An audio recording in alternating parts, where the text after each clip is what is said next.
Okay, class in first year chemistry chapter 8 chemical kinetics or introduction to chemical kinetics. Today I am going to discuss the topic number 8.4 that is determination of rate of reaction. तो आज हम discuss करने वाले हैं कि किस तरह से रेट ऑफ रिएक्शन को डिटरमाइन किया जाता है। रेट ऑफ रिएक्शन से मुराद आप जानते हैं कि रेट ऑफ रिएक्शन कहा जाए या स्पीड ऑफ रिएक्शन कहा जाए, they both are same things. तो किसी भी रिएक्शन को स्पीड को बताने के लिए कितने मेथड्स केमिस्ट्री में इस्तेमाल किए जाते हैं उसके बारे में आज के लेक्चर में हम डिस्कस करेंगे। ठीक है, सो एक्चुअल में दो मेथड्स हैं जिससे हम किसी भी रिएक्शन के रेट को कैलकुलेट कर सकते हैं। The first one is called physical method, तो पहला कहलाता है physical method, while the second one is called chemical method. So there are two methods to determine the rate of chemical reaction. किसी भी रिएक्शन के स्पीड को बताने के लिए ये दो तरह के मेथड्स इस्तेमाल किए जाते हैं। फिजिकल मेथड के अंदर क्या चीज़ होती है कि फिजिकल मेथड के अंदर we have to use an instrument, हम यहाँ कोई इंस्ट्रूमेंट इस्तेमाल करके बाय यूजिंग सम इंस्ट्रूमेंट हम रेट ऑफ रिएक्शन को कैलकुलेट करते हैं। लेकिन केमिकल मेथड के अंदर क्या हो जाता है कि we have to do a reaction, यहाँ पर हम किसी केमिकल रिएक्शन के थ्रू किसी भी रिएक्शन के रेट को डिटरमाइन कर रहे होते हैं। तो पहले हम समझते हैं फिजिकल मेथड्स के बारे में कि फिजिकल मेथड्स कौन कौन से हैं। सो छः हमारे पास फिजिकल मेथड्स हैं। Refractometric method, spectroscopic method, calorimetric method, conductivity method, pH method और polarimetric methods. So these are the 6 methods which are employed, which are used to calculate the rate of reaction, and these are the physical methods. तो एक एक करके one by one मैं सबके बारे में discuss करता हूँ कि क्या मैकेनिज्म्स है, ये किस तरीके से हम रेट ऑफ रिएक्शन को कैलकुलेट करते हैं। तो पहला हमारे पास कहलाता है रिफ्रैक्ट्रोमेट्रिक मेथड। तो रिफ्रैक्ट्रोमेट्रिक मेथड के अंदर क्या करते हैं भाई, चेंज इन रिफ्रैक्टिव इंडेक्स। हम यहाँ चेक करते हैं कि रिफ्रैक्टिव इंडेक्स के अंदर क्या चेंजिंग आ रहा है। रिफ्रैक्टिव इंडेक्स जैसे कि आप जानते हैं फिजिक्स के अंदर इसको म्यू से शो किया जाता है। So this is the refractive index. और रिफ्रैक्टिव इंडेक्स असल में क्या चीज़ होती है, it is actually the ratio of sine of angle of incidence and sine of angle of refraction. इसके बारे में हम फिजिक्स में काफ़ी ज़्यादा डिटेल में पढ़ते हैं। और इस मेथड में क्या करना पड़ता है, हमें एक रिफ्रैक्टोमीटर इस्तेमाल करना पड़ता है जो रिफ्रैक्टिव इंडेक्स को कैलकुलेट करता है। तो अच्छा, ये किस तरह के कंपाउंड्स के लिए काबिल कबूल होगा, तो जितने भी ट्रांसपेरेंट कंपाउंड है, ट्रांसपेरेंट कंपाउंड से मुराद जिनके आर पार देखा जा सकता है, तो उनके कंपाउंड्स के लिए रिफ्रैक्ट्रोमेट्रिक मेथड को इस्तेमाल किया जाता है। चूँकि हम क्या देखते हैं कि टाइम टू टाइम वक्त गुजरने के साथ साथ कितना रिफ्रैक्टिव इंडेक्स चेंज हो रहा है किसी कंपाउंड का। अगर कोई कंपाउंड ट्रांसपेरेंट से ओपेक या ओपेक से ट्रांसपेरेंट की तरफ ट्रांसफ़र हो रही है तो उसका मतलब उसके जो रिफ्रैक्टिव इंडेक्स है उसके अंदर वेरिएशन आता रहेगा।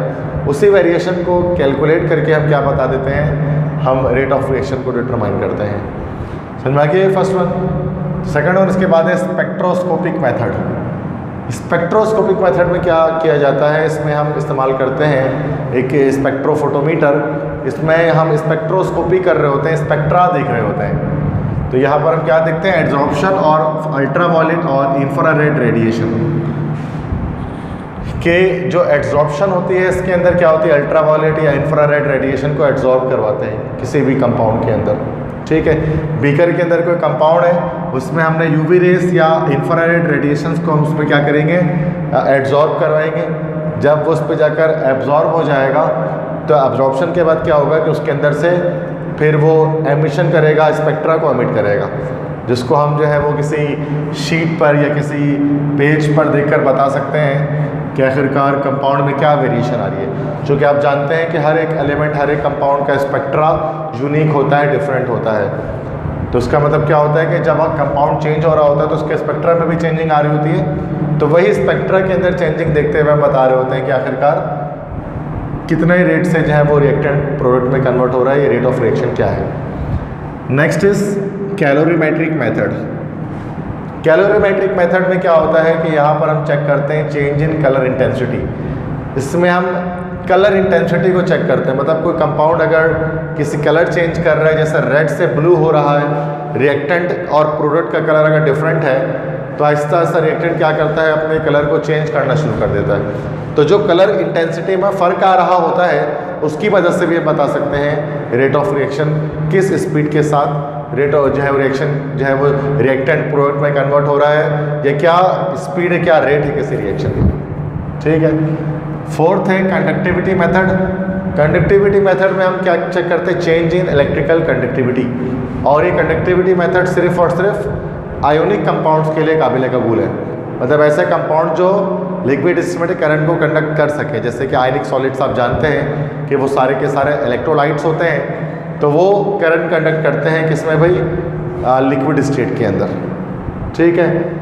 तो कंडक्टिविटी मेथड के अंदर क्या करते हैं, चेक करते हैं change in colour intensity, sorry change in electrical conductivity, कि क्या इलेक्ट्रिकल कंडक्टिविटी में चेंजिंग आ रही है। मिसाल के तौर पर कोई कंपाउंड है, NaCl है, NaCl किसी दूसरे कंपाउंड में कन्वर्ट हो रहा है, तो ज़ाहिर सी बात है जब वह कंपाउंड दूसरे कंपाउंड में कन्वर्ट होगा तो उसकी इलेक्ट्रिकल कंडक्टिविटी में भी फ़र्क आएगा। जिस तरह से इलेक्ट्रिक करंट NaCl कंडक्ट कर सकता है उस तरह से KCl नहीं कर सकता। तो यही फ़र्क हम देखकर, यही तब्दीली हम देखकर क्या करते हैं, बताते हैं कि रिएक्टेंट कितने तेज़ी के साथ प्रोडक्ट में कन्वर्ट हो रहा है। The fifth method is pH method. pH method कब यूटिलाइज करेंगे, जब कभी कोई एसिड बेस में कन्वर्ट हो रहा हो या फिर बेस एसिड में कन्वर्ट हो रहा हो। ठीक है। फिर इन दैट केस क्या करना पड़ता है कि हम देखते हैं कि अगर एसिड बेस में कन्वर्ट हो रहा है तो स्लोली स्लोली उसका pH भी कन्वर्ट हो रहा होगा एसिड से बेसिक की तरफ। तो वहाँ pH पेपर या pH मीटर कोई भी ऐसा इंस्ट्रूमेंट इस्तेमाल कर सकते हैं जो pH को कैलकुलेट करके बता सकता हो। फिर वो हम जो रिएक्शन वेसल होता है उसमें हम pH मीटर डालने के बाद चेक करते हैं कि आखिरकार वो किस तेज़ी के साथ रिएक्टेंट प्रोडक्ट में कन्वर्ट हो रहा है। The last method is polarimetric method.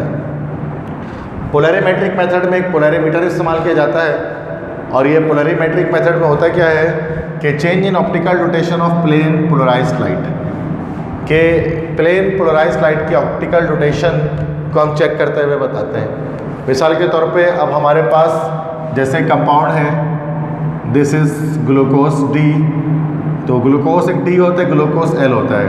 D4 compound जो हमारे पास होते हैं, ग्लूकोज जो है वो एक कह लो कि ऑप्टिकली एक्टिव कंपाउंड है।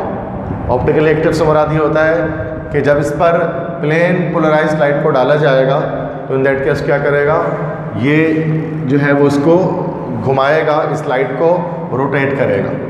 मतलब देखो एक लाइट हमारे पास ये होती है कि जिस तरह से इस तरह की लाइट हमारे पास होती है, ये एक्स वाई दोनों एक्सिस में है, इसको हम लोग कहते हैं this is called unpolarised light.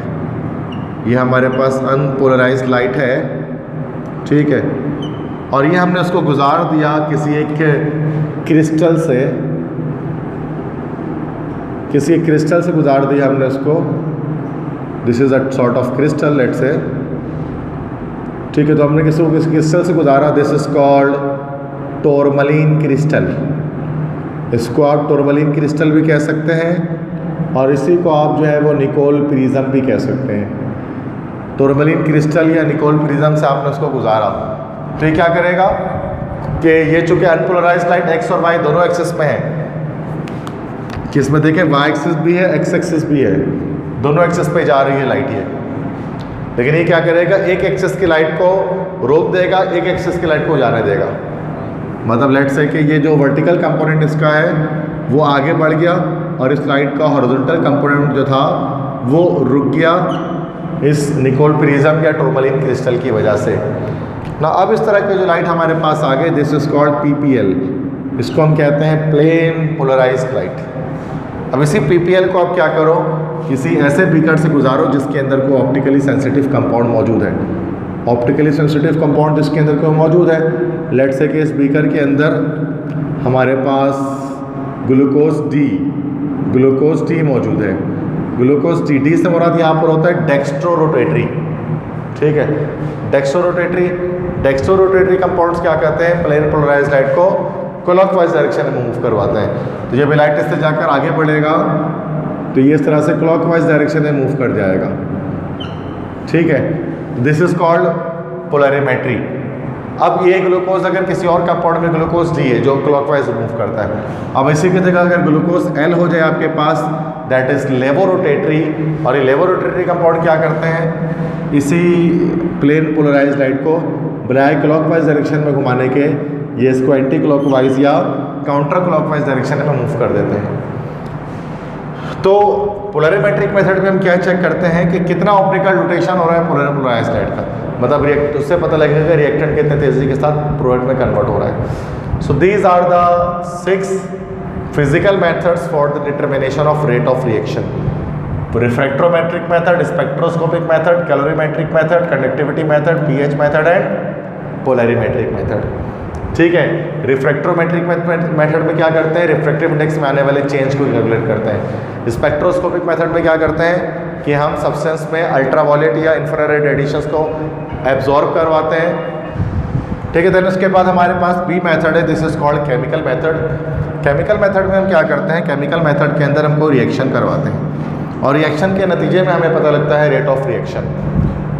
तो इसमें क्या करना पड़ता है, 3 स्टेप्स होते हैं। सबसे पहले samples are drawn from reaction vessel at regular interval. ठीक है, जैसे कि अगर कोई बीकर है, उस बीकर के अंदर रिएक्शन कैरी ऑन है, रिएक्शन हो रहा है, अगर इस बीकर के अंदर रिएक्शन हो रहा है तो इस बीकर के अंदर जो भी रिएक्टेंट है या प्रोडक्ट है या इसका जो सैंपल है वो उसको निकाला जाएगा हर रेगुलर इंटरवल में, मतलब जैसे कि हर 5 मिनट या हर 10 मिनट के बाद। और जैसे ही हम उसके अंदर से सब्सटेंस निकाल लेंगे तो रिएक्शन को रोक देंगे। कैसे रोक देंगे, by adding crushed ice. Crushed ice से मुराद के जैसे गोले गंडे के लिए होता है ना, जिस क्रश आइस वो डालकर। लेट्स से कि रिएक्शन एंडोथर्मिक है, एंडोथर्मिक से मुराद के हीट के प्रेजेंस में होता है, तो इस रिएक्शन को रोकने के लिए क्या करना पड़ेगा, क्रश्ड आइस डालना पड़ेगा। उसमें हम जो है वो बर्फ़ डाल देंगे या क्रश्ड आइस डाल देंगे ताकि टेम्परेचर फ़ौरन से डाउन हो, रिएक्शन स्टॉप हो जाए। उसके बाद जो हमने सैंपल निकाला होगा उस सैंपल की टाइट्रेशन करेंगे और देखेंगे कि उस सैंपल की जो कंसंट्रेशन है, उसकी जो मोलैरिटी है वो कितनी है। और उससे हमें, और उसके बाद क्या होगा कि अब निकाल कर मोलैरिटी चेक कर ली, कोई मोलैरिटी लेट से आ गई 2 मोलर जैसे कि मोलैरिटी आ गई। उसके बाद दोबारा हीट करेंगे रिएक्शन को, 10 मिनट और रिएक्शन करवाएंगे। 10 मिनट बाद दोबारा हम क्या करेंगे, एक सैंपल ड्रॉ करेंगे उसमें से और उसकी मोलैरिटी, उसकी कंसंट्रेशन मालूम करेंगे। अब लेट से कि वो आगे 4 मोलर, इसका मतलब 10 मिनट के बाद वो 2 मोलर चेंज हुआ। हर 10 मिनट के बाद 2 मोलर चेंज हो रहा है, तो उसका मतलब कि 2 मोलर या 2 मोल्स पर डीएम के ऊपर मिनट इसकी जो रेट ऑफ रिएक्शन वो आ गया है। तो यहाँ पर हम ये करते हैं, फॉर एग्जांपल मिसाल के तौर पे कि the hydrolysis of ethyl acetate, अगर हम इथाइल एसीटेट की हाइड्रोलिसिस की देखें, this compound is called ethyl acetate, ये एस्टर भी कहलाता है ये compound, that you can call this compound ethyl acetate और एस्टर। सेकेंड ईयर में उसके बारे में हम डिटेल में डिस्कस करेंगे। एस्टर की जब हाइड्रोलिसिस की जाती है, पानी में जब इसको डाला जाता है तो ये एसिटिक एसिड बना लेता है और ये अल्कोहल बना लेता है। So this is acetic acid and this is ethyl alcohol, ये 2 चीज़ें बन जाती हैं जब इसकी हाइड्रोलिसिस करते हैं। और ये रिएक्शन जो है वो हाई टेम्परेचर पे हो रहा होता है। तो लेट से कि 10 मिनट रिएक्शन हो गया, 10 मिनट के बाद हमने क्या करना है, क्रश्ड आइस पहले सैंपल निकाल देना है, सैंपल निकालने के बाद क्रश्ड आइस डाल देना है। फिर जो सैंपल है, चूँकि वो एसिड का सैंपल है, तो टाइट्रेशन कराएंगे। अब आपको पता है एसिड के टाइट्रेशन कराना है तो उसके लिए हमें कोई बेस चाहिए होगा, तो एसिड और बेस के साथ में रिएक्शन कराएंगे। और जैसे अब इसकी कंसंट्रेशन हमें पता होगी, इसकी मालूम करनी होगी। आप जानते हैं टाइट्रेशन में क्या होता है, किसी अननोन सोल्यूशन की स्ट्रेंथ को कैलकुलेट कर लिया जाता है नॉन सोल्यूशन के स्ट्रेंथ के ज़रिए, और इससे हमारे पास क्या होगा कि इस एसिटिक एसिड की कंसंट्रेशन हमारे पास आनी शुरू हो जाएगी। हर 10 मिनट के बाद या हर 5 मिनट के बाद रेगुलर इंटरवल पे क्या करेंगे, सैंपल को ड्रॉ करके हम रिजल्ट लेते रहेंगे, तो हमें पता लग जाएगा कि यूनिट टाइम में कितना मोलर चेंज आ रहा है रिएक्टेंट से प्रोडक्ट की तरफ। तो यहाँ पर हम असल में केमिकल रिएक्शन कराकर ये टाइट्रेशन करके चेक कर रहे होते हैं रेट ऑफ रिएक्शन को। तो ये हो गए हमारे पास 2 मेथड किसी भी रिएक्शन के रेट को डिटरमाइन करने के, physical and chemical method. Clear? सही है।